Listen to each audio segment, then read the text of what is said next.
कल हमने बात की थी राशि तुल्य नवांश की। देख, नवांश जो है वो किसी भी चीज का, समझ ले, जैसे पोषक तत्व होता है ना, जैसे टमाटर है, तो टमाटर आदमी लेता क्यों है? लाइकोपिन के लिए। अगर लाइकोपिन ही नहीं हो उसमें तो वो टमाटर का कोई इम्पोर्टेंस नहीं। इसी तरह से सोना है, उसकी इम्पोर्टेंस क्यों है? क्योंकि वो ग्लिटिंग करता है, चमकता है, हीरा है, चमकता है। अर्थात किसी न किसी चीज के का उसका अपना एक इम्पोर्टेंस होता है। अमिताभ बच्चन है, क्यों अच्छा है भाई? अच्छा एक्टिंग करता है। तेंदुलकर, वैभव सूर्यवंशी, ये सब पार्टिकुलर किसी न किसी विशेष चीज़ों से जाने जाते हैं। उनको ये पुष्टि मिली है, ये पोषण मिला है, ये न्यूट्रिशन मिला है कि ये चीज़ को आप कीजिएगा, आप ही के अलावा कोई नहीं करेगा। उसी तरह से कुंडली में भी कुछ ग्रह को ऐसे पोषण मिल जाते हैं कि जो बहुत मजबूत हो जाते हैं। ये पोषण शब्द जो है, न्यूट्रिशन शब्द जो है, पालक शब्द जो है, वो समझ ले विष्णु है। क्योंकि जन्म जो है, थोड़ा दर्शन की बात से समझिए, जन्म ब्रह्मा के द्वारा दिया गया है, लेकिन जन्म से लेके मृत्यु तक जो जीवन चक्र चलता है, अर्थात पोषक तत्व जो मिलता है शरीर को, जीवन को, पैसा मिलता, पत्नी मिलता, बच्चे मिलते, कैरियर मिलता, दुख मिलता, सुख मिलता, हंसी खुशी दुख गम सब मिलता है। कब मिलता है? जन्म से लेके मृत्यु तक। मृत्यु के बाद सब नष्ट, सब यही रह जाता है। मृत्यु शिव तत्व है, जन्म ब्रह्मा तत्व है, शुरुआत गणेश तत्व है, जिसे आरंभ कहते हैं। इस दोनों पुल के बीच में, ये दोनों छोर के बीच में जो समय बीतता है वो पोषण का होता, पोषक का होता, पालन का होता है, जिसे विष्णु तत्व कहा गया, इसलिए नारायण श्रेष्ठ है। उसी तरह से ग्रहों को भी कुछ पोषक तत्व मिलते हैं, पोषण मिलता है एक विशेष स्थिति में, उसी को कहते हैं पुष्कर, यानी पुष्ट कर। अगर ग्रह पुष्ट है तो वो मजबूत है, पुष्ट है, बलवान है। वो पुष्कर शब्द जो आया है नवांश का, जिसकी चर्चा मैंने आपसे कल की थी, या आपने भी सुना होगा कि ग्रह पुष्कर नवांश में जाता है तो बड़ी पुष्ट हो जाता है, बहुत बलवान होता है। और अगर वो ग्रह त्रिकोण केंद्र का स्वामी होकर पुष्कर नवांश में है तो क्या कहना, उसकी दशा अंतरदशा में बहुत कुछ देता है। आप बहुत सारी कुंडलियों में देखते होंगे कि सामान्य सा दिख रहा जन्म की कुंडली में, लेकिन उसकी डिग्री ग्रहों की ऐसी हो जाती है कि वो पुष्कर नवांश में चला जाता है।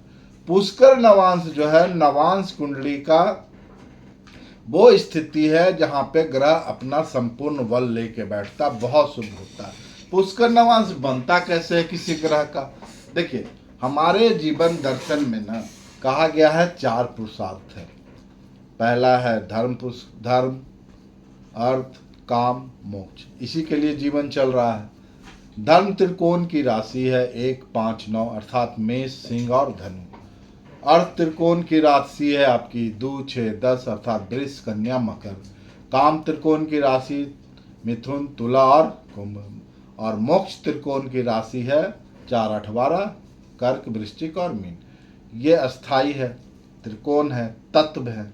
ग्रह जब अपने स्वभाव से, अपने आपके कर्म के अनुसार, जो आपने कर्म किया, जो आपके पितृ का डीएनए आप में आया, उस आधार पे जब वो भचक्र घूमता रहता है और आप जब गर्भावस्था में आत्मा के रूप में शरीर को प्राप्त करते हैं अपने माता के गर्भ में, उस समय ग्रहों की स्थिति ऐसी हो जाती है कि वो पुष्ट हो जाता है डिग्री के अनुसार। देखिए होता क्या है, ऐसे समझिए, अगर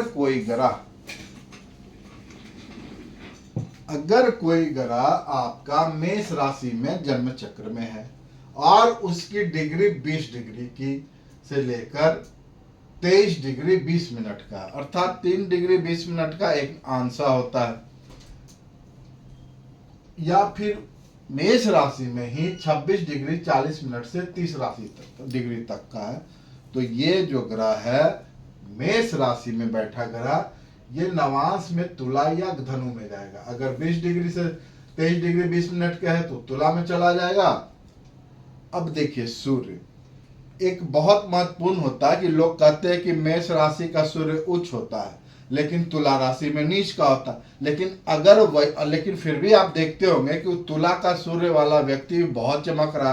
क्यों चमक रहा होता है? क्योंकि उसकी मेष राशि का जो सूर्य है वो डिग्री वाइज 23 डिग्री 20 मिनट का रहता है, और वो तुला राशि में जाके नीच नवांश का अवश्य होता है, लेकिन पुष्कर नवांश में चला जाता है, इसलिए वो बहुत बलशाली हो जाता है। पुष्कर नवांश एक ऐसी चीज है जो नीच चीजों को भी ऊपर कर देता है। मतलब समझ लीजिए कि पनीर, दूध का फटा हुआ रूप होता है पनीर, लेकिन वो दूध से ज्यादा महंगा बिकता है। क्यों? क्योंकि उसकी क्वालिटी बदल गई।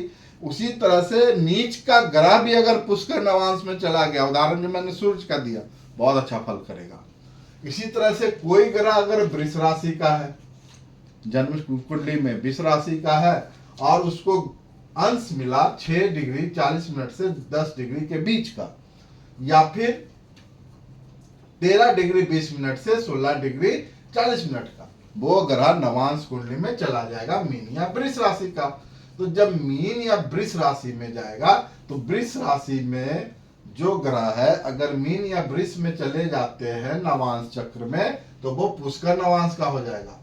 ये चार्ट है ना ग्रहों की इस डिग्री वाइज। राशि में ये डिग्री में अगर ग्रह है तो वो पुष्कर नवांश में चला जाएगा। पुष्कर नवांश में अगर जाने पे ग्रह को मिलता क्या है? असीम पुष्टि, बहुत बलवान हो जाता है।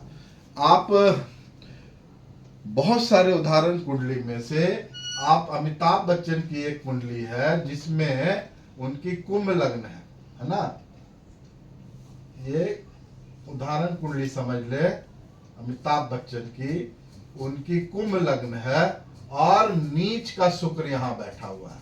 लेकिन ये कन्या राशि में नीच का शुक्र जो है वो बैठ गया पुष्कर नवांश में, अर्थात उसकी डिग्री हो गई 13 डिग्री 20 मिनट से 6 डिग्री 40 मिनट से 10 डिग्री तक का। अब देखिए हुआ क्या है, तो ये नीच का नवांश में चले गए वो मीन राशि के, और पुष्कर नवांश में भी चले गए।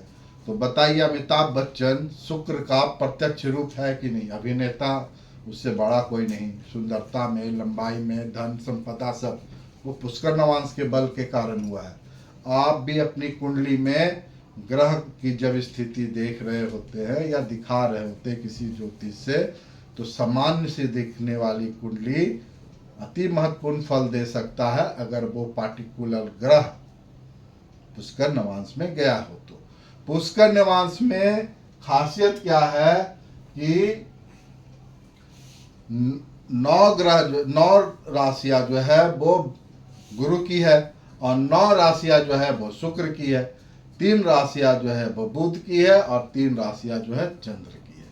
अर्थात 9 राशियों में अगर 9 बुध बृहस्पति के 9 हिस्से होते हैं, उसमें अगर गए देख रहे हैं धनु 1, मीन 2, 3, उसके बाद 4, 5, 6, 7, 8 और ये 9, अर्थात 9 राशियों में लगभग 12 राशियों में से 9 राशियों में बृहस्पति की अधिपत्यता होती है और शुक्र की होती है।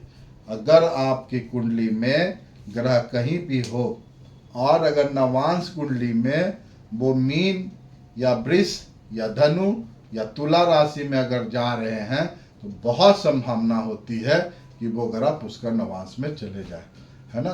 पुष्कर नवांश आपकी कुंडली का न्यूट्रिशन है। बहुत बहुत धन्यवाद। जरूर चेक करें, पुष्कर नवांश बहुत जरूरी है देखना। Thank you.